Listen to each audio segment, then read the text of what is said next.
Vienna, the city of music, welcomed the 14th and penultimate leg of the Longines Global Champions Tour. The Austrian capital is famous for its architecture, musical history and beautiful palaces, and proved the perfect destination for one of the most dramatic legs in the championship race so far.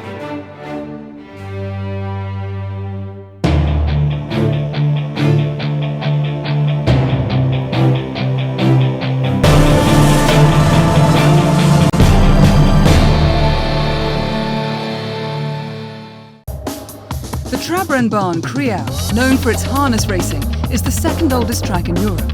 It played host to a sellout crowd of show jumping fans who adorned the sand arena to watch the great heavyweights of the sport do battle, whilst VIPs watched from the balconies of the grandstand. Local hero and sports director Thomas Fruman chose to announce that the Longines Global Champions Tour of Vienna would be his final competition in show jumping alongside his horse, the Sixth Sense.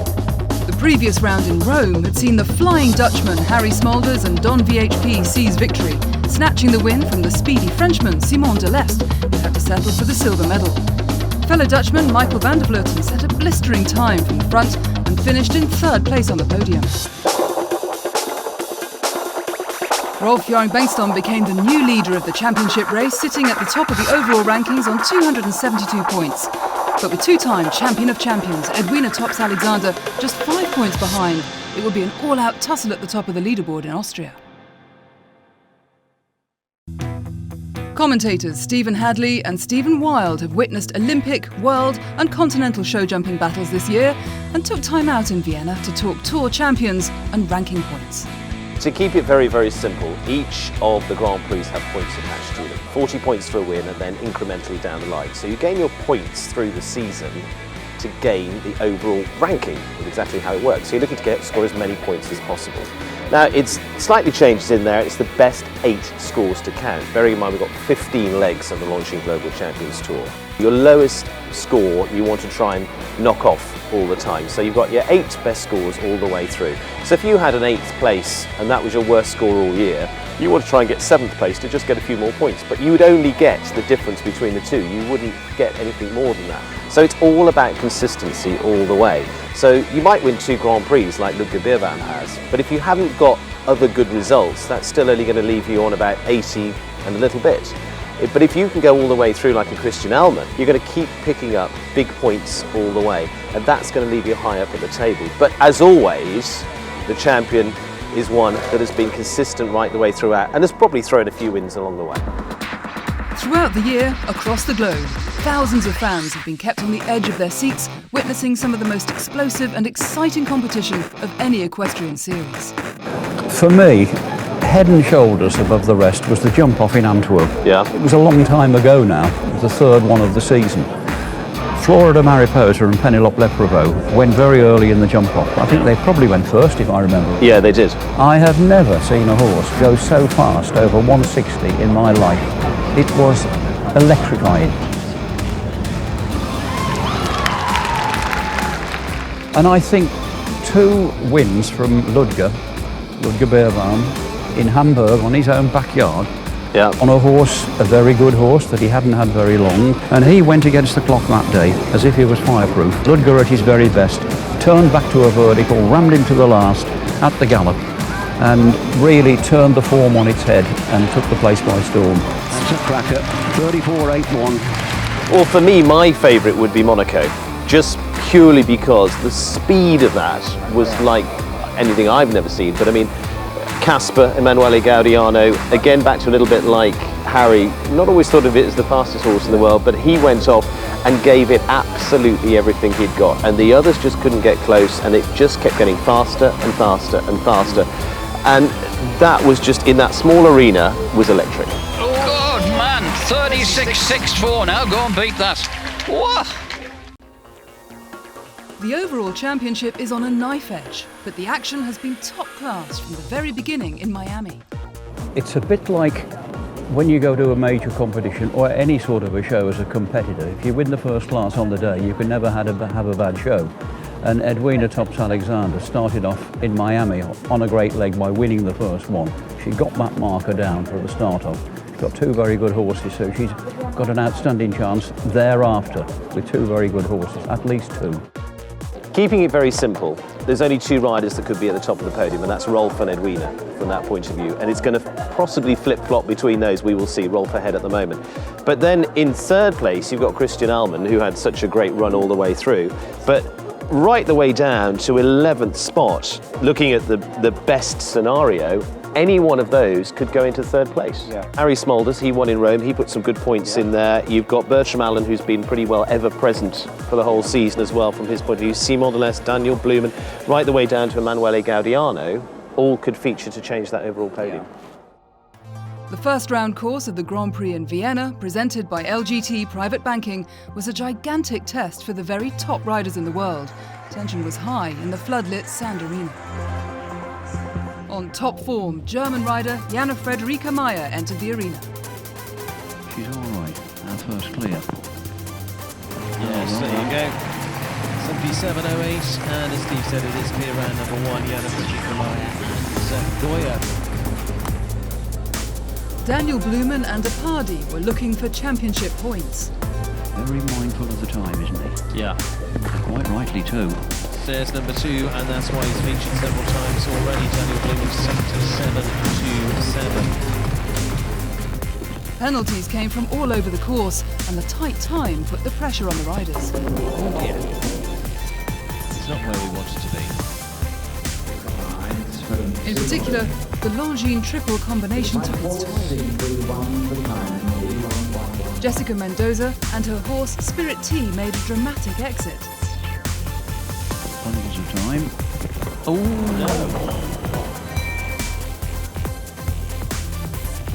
no! Up-and-coming German rider Philipp Houston had an unlucky round.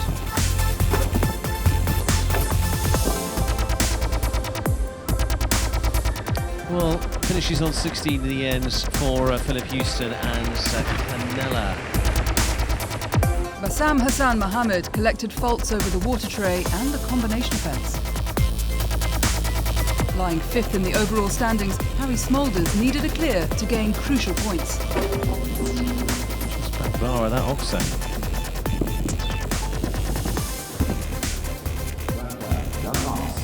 Kevin Stowe also looked to climb the overall standings table. It looks as though he could be coming in still on the crest of a wave. Yeah. Very, very good jockey indeed.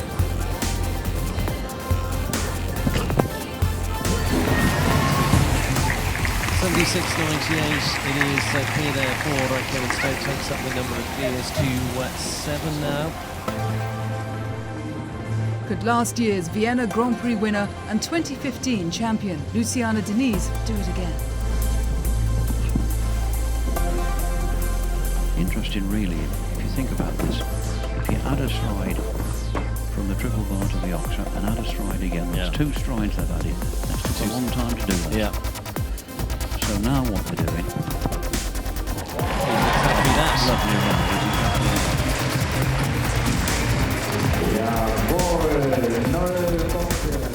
There was palpable tension in the arena as ranking leader Rolf-Göran Bengtsson and Casall ASK entered the ring.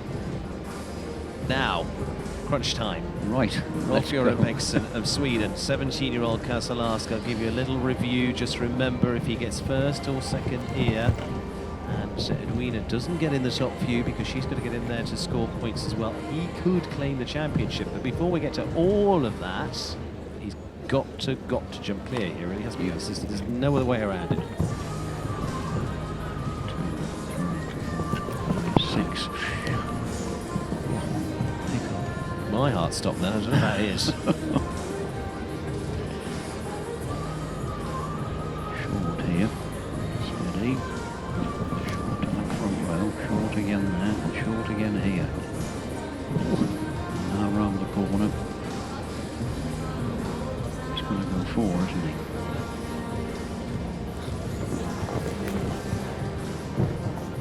No, he's not. He revved up round the corner. He was saving a bit of time, not getting the revs up, wasn't he? 5 and 5 again. That is the new fashion. They're all following suit now.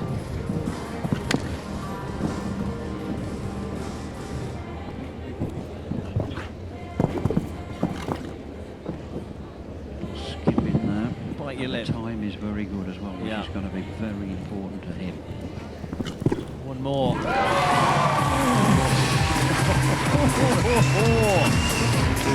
There you go, Greg Christopherson there, delighted about his job done once again. This is such a solid combination, 77.09. He isn't the quickest of the clears, but he's put himself in there with a chance, I think, which is great. Top German rider and 2014 Grand Prix winner Marcus Ehning also made his mark. He's going to be close to it. It's nicely done. 75.90 is the second stop. Not by much. Chasing her third tour title, Miami Beach gold medalist Edwina Tops-Alexander needed to go clear to keep the championship in her sights. One more. One more, Edwina. And it's pretty quick. It's going to be quicker than Rolf, I would think.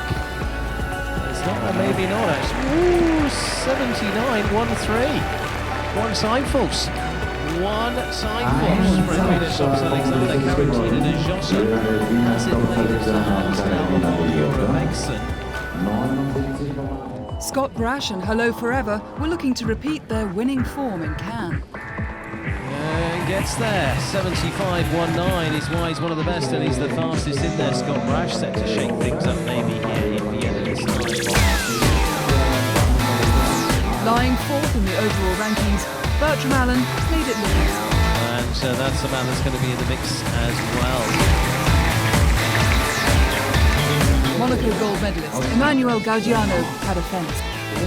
World number 3 and looking to climb the rankings, Frenchman Simon Deleste sailed through.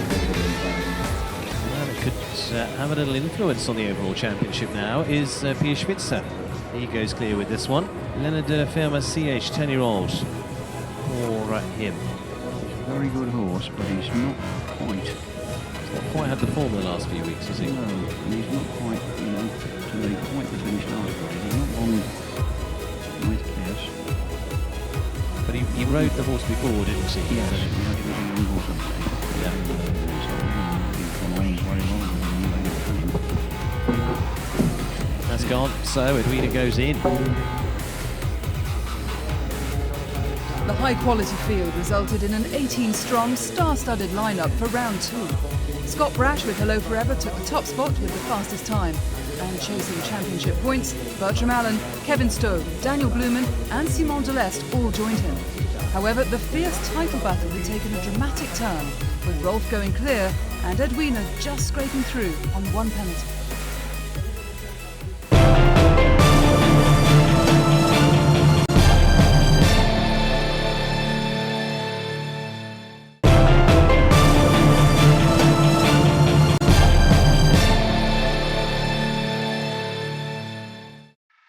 To be crowned champion of champions, it commands consistent podium placings throughout the whole season. 17-year-old Casall ASK has become a standout horse with an exceptional legacy. I saw him the very first time in Neumünster at the stallion presentation. He was only 4 years old that time. I was just there to watch. And I remember asking the people there, is there any new stallion coming up? And they said, I think this one here is an interesting stallion. I can still remember his white face there, and I saw him jumping, and it was okay. And then slowly by slowly we went on to build a relationship. It's over 10 years now, and started up going in the youngster classes, slowly going up in the classes, not making too quick the Grand Prix. And I think that's a good thing for him. We started out slowly and we build him because he's a very, very natural, careful horse. And that I think is the bit of the secret why he's still, by 17 years of age, he's still jumping better than ever. He's built very well. He's in a good balance, natural. He's a short horse. There's a good strength in his back and everything there. Also how his conformation in his legs and so on his legs is good. So we had, I must say, he's very, very sound horse. Then his mind is a very good He has super attitude. He's super calm here, likes to be on the show. And when it's time for it, he feels that on me too. Then today is a more important day than it was maybe yesterday when we do a little warm-up class. He really enjoys to come, to be like this on the show here. Celia is with him the whole time, taking care of him. He likes to be where people is around him. And then when he comes to the moment that he goes into the ring, he wants to go in the ring. And then when it happened that we are so good that we have to come in for prize-giving ceremony, he feels that straight away, jump on again, and then you have to be careful that he don't set off into the ring because he really wants to go in there. He's very motivated to come in. And when he comes in, he has parked there in the middle and he's completely relaxed. He's standing watching around. I think he feels also that he have done something good then. And this year, Casall's offspring have also been making their presence felt on the podiums of the Global Champions Tour.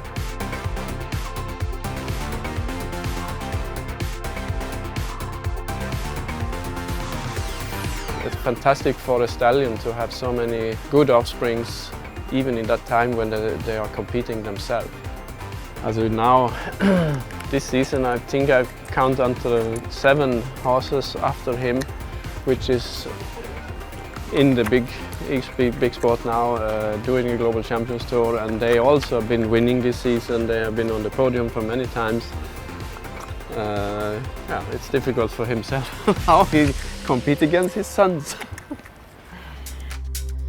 The second round proved another challenging test for the 18 riders. Tension was high for Edwina Tops-Alexander, who with 1 time penalty could not reach the jump-off, leaving the door wide open for Rolf-Göran Bengtsson, who had his sights set firmly on the top of the podium and the championship title. First to go, Edwina put in a careful clear. However, she picked up another time fault and would have to watch it out helplessly from the sidelines. Simon Deleste followed with the clear and they kept coming. Goes clear, 66.92 there for Rahad Sal. We could be having a whole run of them going through to the jump-off, couldn't we? With the championship still within his grasp, the crowd fell silent as Rolf-Göran Bengtsson went for that crucial faultless round. Yes, 69.29, just inside the sign.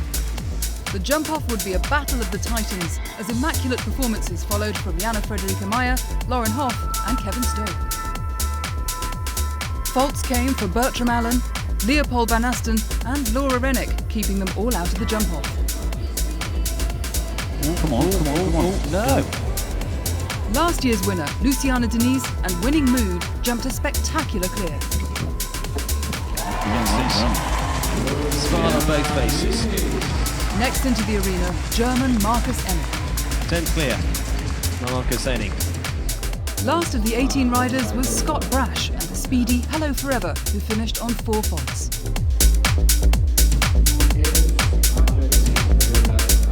The course was set with a huge 11-man jump-off. Packed grandstands watched on with mounting tension as Rolf-Göran Bengtsson knew the championship was within his reach. First to go, speedy Frenchman Simon Deleste. This man could change things right from the French Simon Deleste. I mean, this could absolutely blow him away Yeah. for the first time, and he would know. Well, of course he knows that, and he's good enough and fast enough to do that. Fence 3, the old fence 3. Here, look. Long way to that. Turn back into a vertical now. Now this fence here, off the corner. Big oxer there now. Yeah. The first of those 2 big oxers. There's 2 bits, second and third bit of the combination. That's just a little bit bigger. Sharp turn back to a new fence here at fence 14, and a long way up here now. He's got a gallop here. And he is flying. Oh, flying. He knows the requirement. You're going to have to go this fast to win this. Oh, leave it up. 40.18 from the first away, and Casall Zimquist and Simon Deleste, one of the fastest in the business. Jack Towell had an extremely fast time to beat, forcing an early pole to roll on the first part of the double combination. Daniel Blumen. This is flat out. Oh,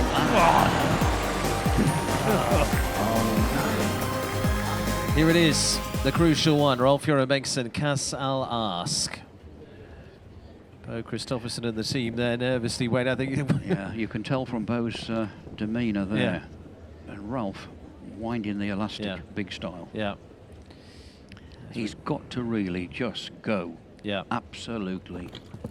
For the run for the roses. And he just had a little touch there and said, go on, at the first, didn't he? 6, 7, 8. He's had his hand forced, hasn't he? He can't take too many pulls. Come on, Rolf, keep kicking. 6 won't be good enough here. Oh my goodness me. Good turn. It's a very good turn, a little bit up I would say. Yeah, second, well, one just over a second. There's the time to beat. Oh no! Oh no! One crucial mistake and the title was out of reach here in Vienna. Yet again, it would all come down to Doha. But Jana Frederica Meyer still had the podium in her sights. Daniel Blumen was a fraction faster, but at what price? Yeah. You know, and that's what the dilemma that the rest of them have got to face, they're included. I mean, this horse is out of his comfort zone as well. Look. But she's giving it some shot. No need for me to tell everybody what the time to beat is, it's there. And she's not that far away. And at this stage, there's a few of them getting a fraction up at it. They are, you know. Just finishing it off. Yeah, they've got the target there. This is not very far away. Very close indeed. Got it. Yeah, got it. No amount of effort from Lauren Hoff could beat the time of 39.68. 42.75 there, and a good effort from Lauren Huff, who goes to third place. Olympic gold medalist Kevin Stowe was clear until the final fence. This is not very far away. No, this is up. Not far away at all. If you leave that again, same as Daniel Blumen, the time's good enough, but 38.75, yes, time was good enough, has the 4, and Kevin Stowe drops down the order into 4th place there. Both Dutchman Michael van der Vleuten and Luciana Denise couldn't better the time. 2 to come. Marcus Ehning, Comme il faut, is a little flyer of a pair. I mean, he is an artist at shaving corners. Deceptively fast, Marcus Ehning, all the time, everywhere.